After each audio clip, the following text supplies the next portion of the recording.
Good morning. Today is February 18th. The time is 8:41 a.m. Eastern Standard Time, and this is a market context video for us to look at the market in real time and make some educated assumptions about what the market has done and how we would like to react and how it moves forward. So we're starting on the daily. We're looking at the previous candle's body and whether or not price is more likely to want to reverse or if it actually wants to sell, right?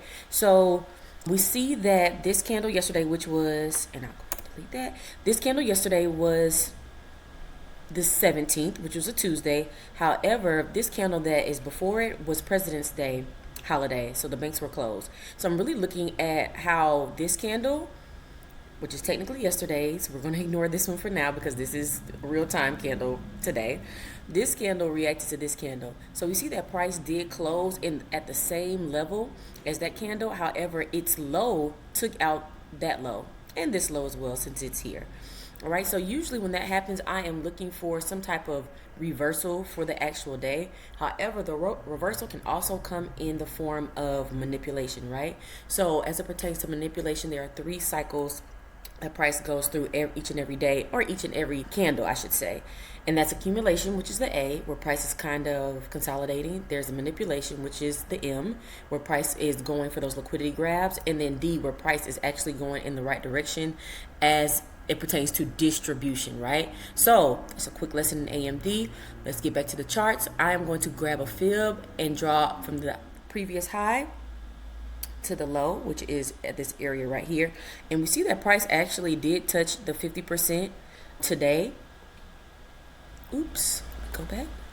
Price did touch the 50% today. I would like for price to, if it's going to continue to sell, I'd like to see some type of reaction between this 50% and this 78.6%. So we would see that going down to the lower time frames.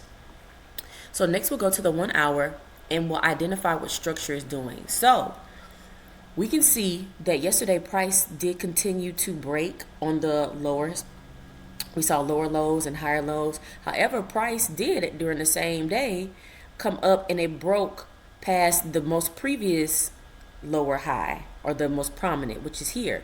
Not only did it, not break, it shifted. So it shifted here. It came and retraced at this order block, which is about 50% of this leg here, and then it actually broke and it came up to what we see is not only the 50%, but there's also a 15-minute fair value gap. If you look at this rectangle right here, this is a 15-minute fair value gap, and this is a daily fair value gap. So this is where efficiency needs to be filled. There's imbalances, price rushed down too quickly, and now price needs to be rebalanced at some point in time. We just don't know what point in time.